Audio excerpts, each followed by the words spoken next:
Warahmatullahi wabarakatuh. Di sini saya akan mempresentasikan tentang statistika dan probabilitas yang bersubbab peluang berdistribusi normal. Perkenalkan, nama saya Siti Nurdalila. Saya dari Fakultas Fasilkom dan Prodi Sistem Informasi 2019. Di sini saya akan menjelaskan terlebih dahulu tentang distribusi normal. Apa itu distribusi normal? Distribusi normal merupakan sebuah fungsi probabilitas yang menunjukkan distribusi atau penyebaran suatu variabel. Fungsi tersebut umumnya dibuktikan oleh sebuah grafik simetris yang disebut dengan kurva lonceng atau bell curve.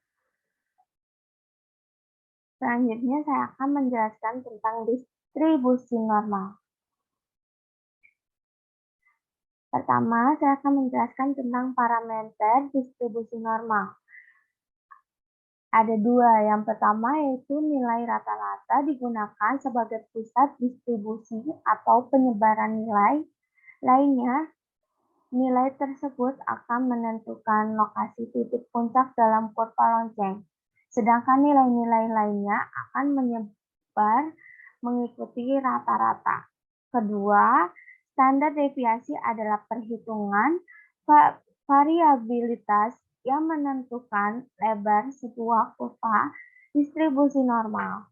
Standar ini dapat menghitung seberapa jauh kecenderungan data akan melebar dari nilai rata-rata yang menjadi titik pusatnya. Semakin kecil nilai standar deviasi, maka kurva akan berbentuk semakin runcing. Selain itu, standar deviasi juga menggambarkan jarak atau selisih umum antara mean dengan data lain yang diobservasi.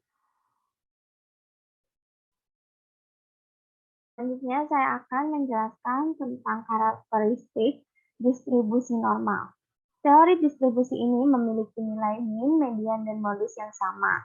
Oleh karena itu, distribusinya sering pula disebut unimodal.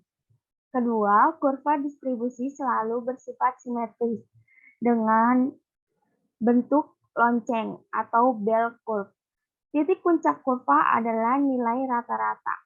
Nilai ini berada tepat di tengah kurva, sedangkan data distribusi terletak di sekitar garis lurus yang ditarik ke bawah dan titik tengah tersebut. Ketiga, mean atau nilai rata-rata dan nilai standar deviasi akan menentukan bentuk dan lokasi distribusi. Keempat, jumlah luas daerah di bawah kurva normal berarti 1, yakni setengah di sisi kiri dan setengah di sisi kanan. Hal ini juga berlaku untuk seluruh distribusi probabilitas kontinu. Kelima, dalam kurva distribusi dapat disimpulkan jika setengah data populasi akan dimiliki nilai yang kurang dari angka rata-rata, sedangkan sebagian lagi memiliki nilai yang lebih besar.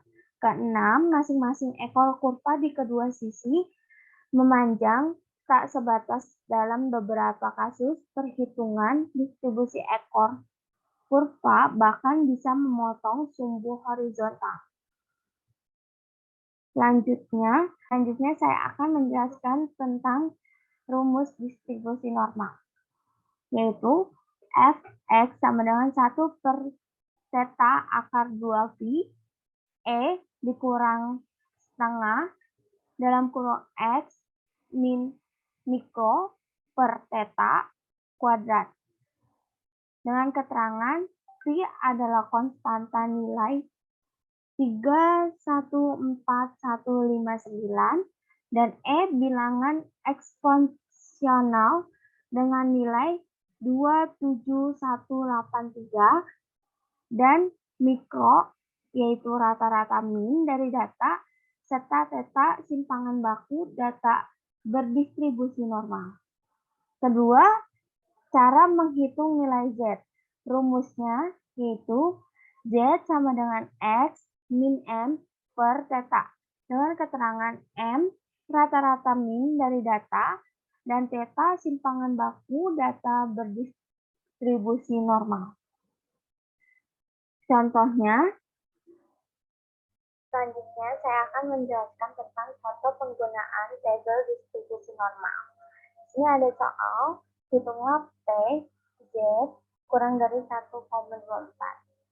Jawabnya, untuk menghitung P, Z kurang dari 1,24 berarti kita menghitung luas area kurva normal.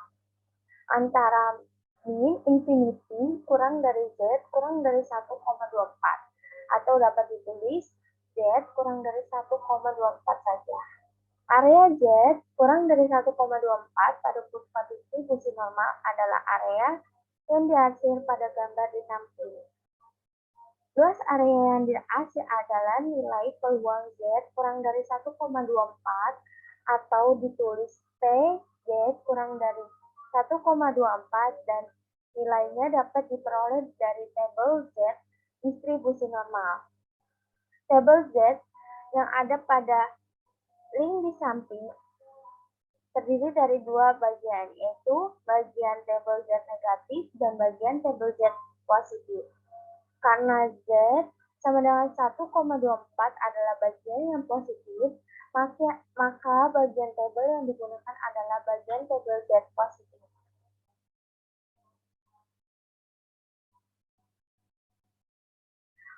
Kolom pertama Z menunjukkan nilai Z yang memiliki satu angka di belakang koma, sedangkan baris pertama kolom kedua dan seterusnya menunjukkan angka kedua di belakang koma. Untuk menentukan luas wilayah Z kurang dari 1,24, kita harus menentukan terlebih dahulu letak 1,2 pada kolom pertama, kemudian diarahkan ke kanan, selanjutnya menentukan letak 0,04 pada baris pertama, kemudian diarahkan ke bawah, dan perhatikan gambar di samping. Titik pertemuan keduanya merupakan luas wilayah Z kurang dari 1,24 atau nilai PZ kurang dari 1,24 yaitu 0,8925. Jadi P Z kurang dari 1,24 sama dengan 0,8925. Selanjutnya ada contoh lain yaitu di sini ada soal PT Gunung Sari ingin membuat kelas mutu baru untuk mangga yaitu mutu super. Mutu ini merupakan 12,5% dari mutu buah mangga terbaik. Rata-rata berat buah mangga pada saat ini adalah 350 gram dengan standar deviasi 50 gram. Berapa berat mangga minimal untuk bisa masuk ke dalam kelas mutu super tersebut? Jawabannya adalah maksud 12,5% terbaik daerah di bawah kurva normal dengan luas 0,125. Ingat, luas daerah di atas X 350 gram adalah 0,5, sehingga daerah X min X1 adalah 0,5 dikurang 0,375. Jadi nilai P 0 kurang dari Z kurang dari titik-titik sama dengan 0,375. Untuk mencari nilai Z dari 0,375 dapat dicari di tabel kurva normal. Nilai Z untuk 0,375 adalah 1,15. Dalam tabel dinyatakan 0,3749. Diambil yang mendekati. Apabila diketahui Z, mikro, dan theta, maka nilai X1 dapat dicari. Z sama dengan X min mikro per theta. X1 sama dengan Z dikali theta ditambah mikro. X1 sama dengan Z-nya yaitu 1,15 dikali 50 ditambah 350. X1 sama dengan 57,5 ditambah 350. X1 sama dengan 407,5. Jadi berat buah mangga minimal yang termasuk kelas super adalah 407,5 gram.